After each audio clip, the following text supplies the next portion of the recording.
Hi, Stephen from OWNorDisown. Thank you very much for the 400 comments I had on guessing what was in this huge box from Lenovo.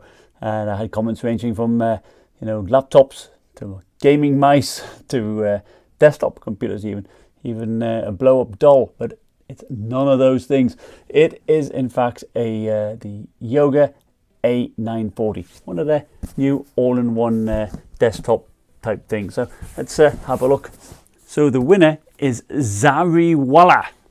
So well done, Zariwala. You win a game of your choice on G2A. So I'll shoot you a little comment on the video. So thanks again for winning that.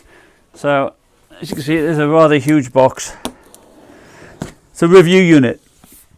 You know, they sent me it, and it's obviously been opened by somebody else before by the looks of it. Now they debuted this at CES by all accounts, and it competes with the Microsoft Studio, and I've never actually tried anything like this before, I must admit. Alright, so I finally got it out of the box. A bit harder than a laptop. And, you know, it's like the oops, look at that. It's like the Microsoft Studio, isn't it? Now it's got a 4K UHD panel, 60 Hz, touchscreen with pen support, and it tilts like that quite easily. About 28 degrees, they say. It's about there. So you know, you can write notes, or but you can draw pictures, use it for CAD work, graphics design. Artists would use it. Now this retails for about $2,090 on Lenovo's website with 32 gigabytes of DDR4, 2666 megahertz of RAM. Best Buy have it a bit cheap, about $2,000 with 16 gigabytes of RAM. It has a 256 gigabyte PCI Express SSD in it, a 1 terabyte 5400 RPM hard drive. Don't know why it's got a slow hard drive, but you know, you can actually, with it being a desktop inside this package here, you can actually upgrade those things yourself. Now it has a desktop CPU. It's the i7 8700 6-core CPU, so that's nice to have there. And the graphics, it's got the AMD RX560, so pretty much comparable to the GTX 1050. So it's not geared up for gaming, although you can do some 1080p gaming. It's more geared up for, you know, the professional. But you know, for $2,000, it's not too bad. You know, I think the main thing is that, you know, it saves space. You don't have a desktop, and it's like a giant tablet, isn't it? You know, I think I could play air hockey on this. The power brick is quite large, 230 watts, but of course it rests on the floor and it's not carried around, so that's perfect. So the panel is this 27-inch IPS 4K panel, touch support, pen support, very glossy, with a layer of glass here on the front, of course. The keyboard that comes with it slots in nicely here at the top, above the speaker. Actually, it is wireless. There's a USB dongle in the back that is for the mouse and the keyboard. But of course, when you want to bring this back, you have to make sure you put the keyboard back up here because it gets in the way. But it does have 28 degrees of tilt. It won't go flat, but it goes quite flat like that, which makes it handy for sketching and that type of thing. The pen itself is cylindrical. It's nice. It's got 2 buttons. You can't replace the nib as far as I can see, but it takes a battery, which you just unscrew the end here. And I believe it uses Wacom AES technology. The mouse is basic, uses 2 batteries, and it does have 3 sensitivity levels, but so that's quite nice to have. So it's ideally suited for artists, graphic designers, content creators, for sure. So here, you know, there's plenty of different applications, and I will test quite a few. So with the touch support, you can alter things like that, which is great. And of course, if you want to sketch things, you know, color things in, you can use the pen that comes with it.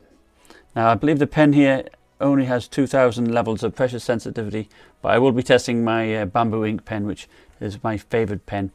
So I'll be testing that, and I'll probably be testing an application called ZBrush or ZBrush, and see how that goes. But if there's anything else you'd like me to test, just of course sure let me know.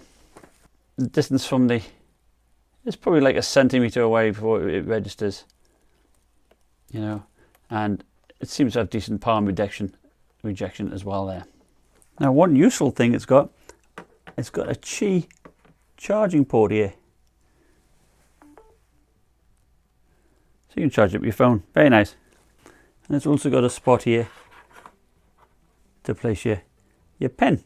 Now the speakers are located here. There's 4 speakers, 2 3-watt ones and 2 5-watt speakers, and it fires out at the front, and they're pretty decent, I must say.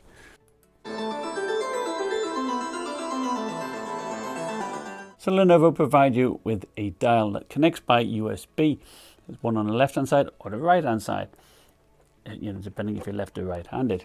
And of course there's actually 3 dials. There's actually one in the middle, one at the end here, and a button at the end, with an LED here. So if you do a long press, it brings up the option menus so you can choose what you want each one to do, whether it's to change audio, to hide them, or do the start menu, zoom in and out, or display brightness, that type of thing. So you can get rid of that. So I've actually got the end one here to set to scroll in and out. That's pretty handy to have. And of course you get one for zooming up and down, which may be handy if you've got it in like tablet mode. So the ports are here on the back, and it's nice because it's a lot easier than having to, in a regular monitor, try and dig them up from underneath there. So we have the power connector, Ethernet port, HDMI in and out. So if you want to hook up a PlayStation, for instance, you can do that. Now it does support 4K, but only at 30 Hertz. We have then 4 USB 3 Type A ports here. Of course, one of them I've filled up with the connector, or the dongle for the keyboard and the mouse. And of course you've got the 2 USB ports on the sides. And you've also got a button here that if you do have something connected into the HDMI port, pressing this button will toggle between input and output. So on the left hand side here you have the Thunderbolt 3 port. You can use that to connect to an external gaming box should you wish. You have a 7th USB Type A port, an SD card reader, headphone socket here, so you can use that to pipe to an external speaker should you wish, and you have the power button here. So the air exhaust is out below the hinge here. So it's the only air exhaust. Now it has a Windows Hello camera, which is nice, and you can also a little slide at the top in case you want some privacy. So the Firestrike performance is slightly below what a GTX 1050 would attain, and looking at the CPU, it did pick up quite nicely, but it obviously throttled down quite a bit. And as you can see from the temperatures, it got very hot, peaking at 95 degrees. Now looking at Time Spy, it scored 1739 points, and again the CPU peaked at 97 degrees. And this is because the fan doesn't really start kicking in until fairly late on, and it just gets hot. And to be honest, the fan isn't that loud either.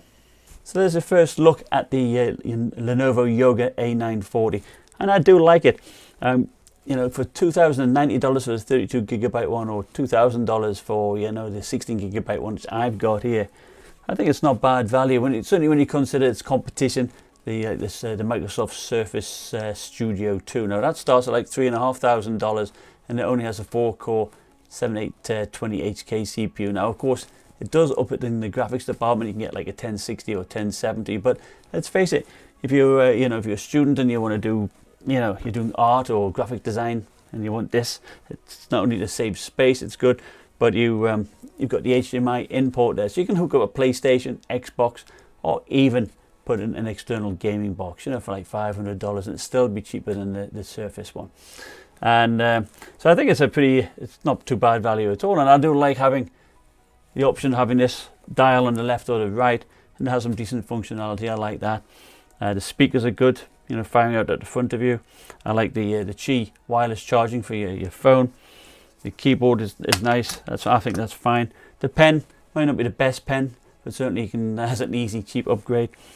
So like I say, if you're a graphics designer, student, artwork, that type of stuff, this could be a good option for you. And the 4K panel is pretty good. Main problem is very glossy and shows a lot of fingerprints. Anyway, that was the first look. Like I said, thank you for watching. Remember, put in the description below what you'd like me to test. Remember, like, subscribe, and I'll see you next time. Bye.